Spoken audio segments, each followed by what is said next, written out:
নমস্কার,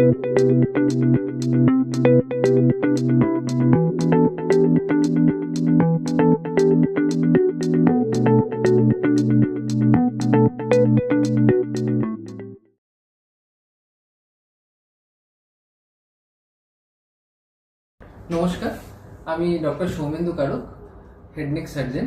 আজকে আমাদের আলোচনার বিষয়টা হচ্ছে যে অপারেশনের পর পেশেন্টের কি কি করা উচিত, পেশেন্টের কি কি করা উচিত নয়। আমরা এতদিন অনেক ব্যাপারে ডিসকাশন করেছি যে একটা হেড নেক সার্জারি কিংবা একটা ওরাল ক্যান্সার সার্জারির পর কোন কোন পেশেন্টের সার্জারি করা হবে। সার্জারি একটা পার্ট, সার্জারির পর পোস্ট অপারেটিভ ট্রিটমেন্ট হচ্ছে একটা খুব ইম্পর্টেন্ট জিনিস। কি ইম্পর্টেন্ট? কিছু জিনিস আমাদের স্ট্রিক্টলি ফলো করা উচিত আর কিছু জিনিস আমাদের স্ট্রিক্টলি ফলো করা উচিত নয়। তা আমি প্রথমে আসবো কি কি আমাদের ফলো করা উচিত। সার্জারির পর প্রথম ইম্পর্টেন্ট যেটা জিনিস হচ্ছে যে daily dressing. Dressing is a খুব important part. Dressing is a important part of the post op treatment.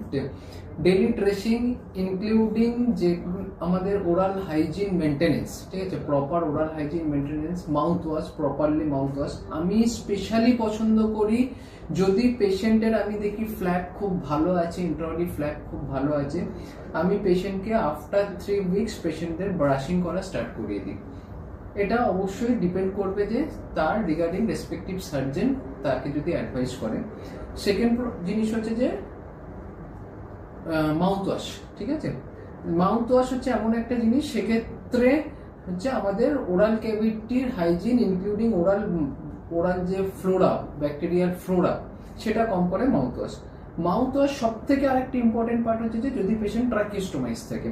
ট্রাকিওস্টোমি পেশেন্টের আমরা দেখি যে স্টোমাল মাইক্রোবিয়াল ফ্লোরা আর ওরাল ফ্লোরা, এই দুটো জিনিস যেন কখনোই একটা আরেকটার সাথে কমিউনিকেট না করে।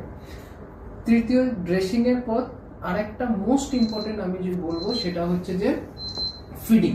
পেশেন্ট যদি রাইস টিউবে থাকে 100% আমরা যেটা অ্যাডভাইস করে থাকি হাই প্রোটিন ডায়েট ফিডিং। কখনো কখনো কোনো ডাক্তারবাবু অ্যাডভাইস করে থাকেন যে fat free high protein diet. At least protein diet খুব ইম্পর্টেন্ট। আমার শরীরের যদি পেশেন্ট আমরা দেখি যে, কারণ ওরাল ক্যান্সার পেশেন্টই আসে একটা প্রলং পিরিয়ডে আমাদের কাছে, তাদের অটোমেটিক্যালি তারা ম্যালনিউট্রেট থাকে, তাদের অ্যালবুমিন লেভেল কম থাকে। অ্যালবুমিন লেভেল যদি কম থাকে তাহলে কিন্তু ফ্ল্যাপ ফেলিওরের একটা চান্স থেকে থাকে। তাই জন্য পোস্ট অপ সার্জারিতে হাই প্রোটিন ডায়েট, কখনো কখনো কোনো ডাক্তারবাবু পছন্দ করেন fat free high protein diet, এটা একটা খুব ইম্পর্টেন্ট পার্ট। এবার হচ্ছে কি কি আমরা করবো না।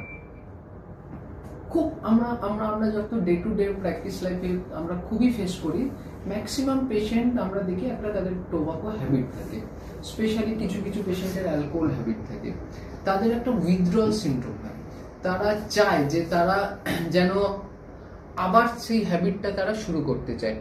এই ক্ষেত্রে যদি এরকম পেশেন্ট হয়ে থাকে তখন রেসপেক্টিভ যে ডাক্তারবাবু আছে তাদের সাথে অবশ্যই কথা বলা উচিত। এই ক্ষেত্রে আমরা পছন্দ করি সাইকো অনকোলজিস্ট কাউন্সিলিং, ঠিক আছে, একটা খুব ইম্পর্টেন্ট জিনিস।